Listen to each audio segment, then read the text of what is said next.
When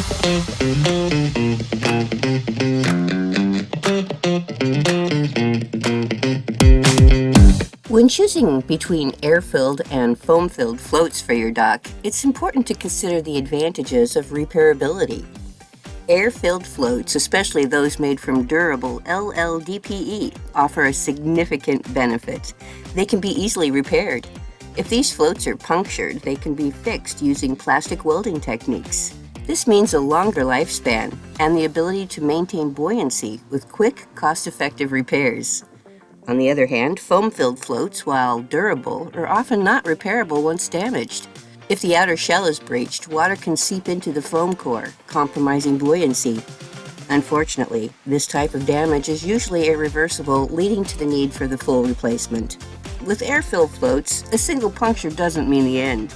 Their repairability not only extends the life of your dock, but also saves money over time. So if you're looking for a reliable and maintainable solution, air-filled floats are the clear choice. Choose repairable air-filled floats for a sustainable, cost-effective, and long-lasting dock experience. Aquamax, made by boaters for boaters.